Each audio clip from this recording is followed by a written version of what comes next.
ایک نوجوان لایا گیا تھا اور یہ کہا گیا تھا اس کا جنازہ پڑھا دو۔ عبدالقادر نے کہا جنازہ کسی اور سے پڑھوا لو، کہا نہیں حضور آپ ہی جنازہ پڑھا دیجئے۔ عبدالقادر فرماتے ہیں عبدالقادر ہمیشہ مردوں کا جنازہ پڑھاتا ہے، کہا حضور مردہ ہی تو ہے، اس کا جنازہ آپ کو پڑھانا ہے، کہا میں کہتا ہوں کسی اور سے پڑھوا لو، نہیں حضور آپ ہی سے پڑھانا ہے۔ معاملہ یہ تھا، یہ پلاننگ کر کے نوجوان کو لایا گیا تھا، ہم تجھے چارپائی پہ لٹا دیتے ہیں، جب عبدالقادر جیلانی نماز جنازہ کی نیت باندھ لیں، اللہ اکبر کہہ دیں تو اٹھ کے بیٹھ جانا، ہم پیچھے سے آوازیں کسنا شروع کر دیں گے، عبدالقادر کی ولایت کا مذاق اڑانا شروع کر دیں گے، دھجیاں بکھر جائیں گی عبدالقادر جیلانی کی، مذاق اڑ کے رہ جائے گا عبدالقادر جیلانی کی۔ ان کی توہین کرنے کے ارادے سے ایک جنازہ تیار کر کے لایا گیا، نوجوان زندہ اس کے اوپر لٹایا گیا، چادر ڈال دی گئی، عبدالقادر کے سامنے کھڑا کر دیا گیا۔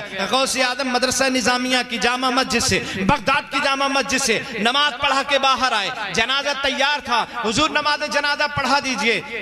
عبدالقادر کہتے ہیں کسی اور سے پڑھوائی، نہیں حضور آپ سے پڑھوانے کا ارادہ ہے، کہا ٹھیک ہے مجھ سے پڑھوانے کا ارادہ ہے۔ جنازے کے سامنے بڑھے، مصلی بچھایا گیا، عبدالقادر مصلی پہ کھڑے ہو گئے اور اس کے بعد فرمایا صفیں درست ہو گئیں؟ ہاں صفیں درست ہو گئیں۔ تو کہ میں نماز جنازہ کی نیت کر لوں؟ ہاں نماز جنازہ کی نیت کر لو۔ بھائی اتنا کہنا تھا، عبدالقادر نے نماز جنازہ کی نیت کر لی، جب نیت باندھی تو پیچھے لوگ صف میں یہ سوچ رہے تھے اب نوجوان اٹھ کے کھڑا ہو جائے گا، اب غوث اعظم کا مذاق بن کے رہ جائے گا۔ پہلی تکبیر ہو گئی تھی، نوجوان نہیں اٹھا، اب دوسری تکبیر عبدالقادر جیلانی نے کہہ دی، نوجوان نہیں اٹھا۔ باپ غصے میں ہے، چچا غصے میں ہے، پڑوسی غصے میں ہے، عبدالقادر جیلانی کے دشمن غصے میں ہیں، یہ نوجوان اٹھتا کیوں نہیں، پلاننگ کے مطابق کام کرتا کیوں نہیں؟ اس سے کہا تھا تکبیر جب ہو جائے تو اٹھ کے بیٹھ جانا، ہم ہلہ کر دیں گے، چلانے لگیں گے، مذاق اڑانے لگیں گے، یہ اٹھ کر کیوں نہیں بیٹھ رہا ہے؟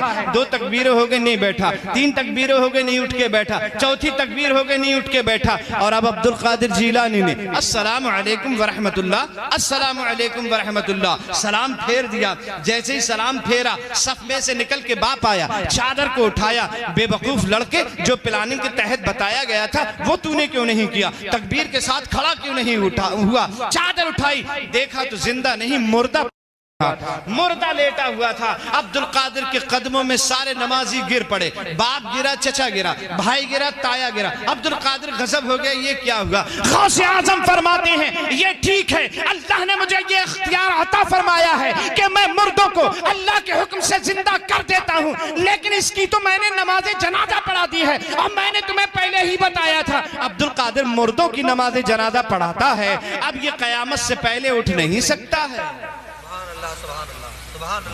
اب یہ قیامت سے پہلے نہیں اٹھ سکتا ہے۔